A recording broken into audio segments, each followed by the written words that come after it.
Ajjechaan suukanneessaa mucaa qacalee waggaa 17 Darajii Amaaree akkasumas daa'imman lama kanneen jecha arrabsoo shanyummaatii fi basmaam jechuudhaan humnoonni faanoo qalee fi dararama uummata Salaalee irratti deemaa jiru ilaalchisee addi bilisummaa Oromoo ibsa baaseen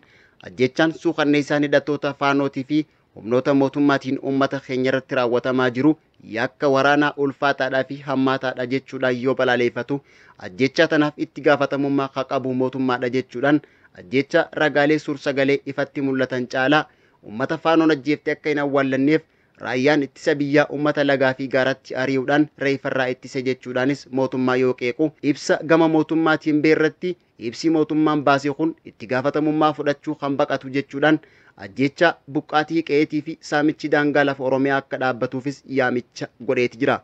Ajjechaa fi gocha garajamummaa Shawaa Kaabaa aanaa dharraatti raawwate ilaalchisee gochoota finxaaleeyyii lameeniiti jechuun guyyaa irraa ibsa miidiyaaleef kan kenne hoogganaan biiroo kominikeeshinii Oromiyaa Haayiluu Addunyaa mootummaan gocha garajabinaa fi suukanneessaa finxaaleeyyii faanootiin raawwatame cibsee balaaleffatuu fi nageenya lammiilee tiisuudhaaf hojjetaa jira jechuudhaan gochi finxaaleeyyii faanoo kun tuffii sabaa fi sablammootaa fi uummata Oromootiif qaban agarsiisuu qofa osoo hin taane finxaaleeyyiin kunneen sammuu yaadu kan hin qabnee fi garee boru hin beeknee fi ofittoo ta'uu qabataman mul'iseeti jira jechuudhaan gareen kun raayyaa ittisa biyyaa jalaa baqachuudhaan lafa ga'e hundatti gara jabeenyaan ajjeesuu fi shororkeessuu irratti fuullefatee jira haja'u obbo Haayiluun ajjechaan suukanneessaan dharraatti raawwatameef haala kan mijjeesse garee shororkeessaa shaneeti jechuudhaan gocha gara jabeenyaa kana faanoo wayita raawwatutti shaneen uummata hidhannoo hiikkachiisuudhaan haala mijjeesseef jechuudhaan waraana bilisummaa Oromoos qeeqeeti jira. Kana malees mootummaan nageenya lammiilee tiisuudhaaf finxaaleessa uummata nagaa irraa adda baasee tarkaanfii kan irratti fudhatu ta'ullee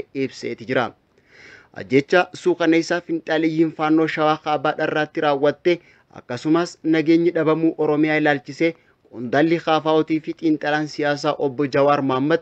ajjechaan suukanneessaan Salaaleetti gurbaa qacalee irratti raawwatame garaa nama guba jechuudhaan kun viidiyoodhaan waan waraabameef barame malee guyyaatti ilmaan Oromoo irratti gochoonni suukanneessaan akkanaa meeqa akka raawwachaa oolu rabbummaan haa beeku jechuudhaan guyyaa guyyaatti gochi ilmaan Oromoo irratti raawwatu danuu akka ta'e ka ibsu obbo Jawaar dhumaatii ilmaan biyya tanaa maraaf sababni ijoon walwalaansa biyyattii goolaa jiru jechuudhaan kanaaf ammoo kan itti gaafatamummaa qabu mootummaa ta'ullee ibseeti jira. Kana malees rakkoo siyaasaa biyyattii karaa siyaasaatiin furuu diduutu wal waraansatti nu geesse ammas mariin siyaasaa akka furmaata ta'essa obbo Jawaar dhaameeti jira. Ajjechaa suukanneessaan Salaalee dharraatti raawwate ilaalchisee Ministeerri tajaajila kominikeeshinii mootummaa Itoophiyaa kate Dr. Laggasaa Tulluu gochi tasa dhala namaarraa hin eegamne kun balaaleffatamuu qaba jechuudhaan gartuun finxaaliisii faanoo jee yaamuu fi shaneen tokkuma jee ka ibsu Laggasaa Tulluu kaayyoon isaaniitis saba walitti buusuu fi uummata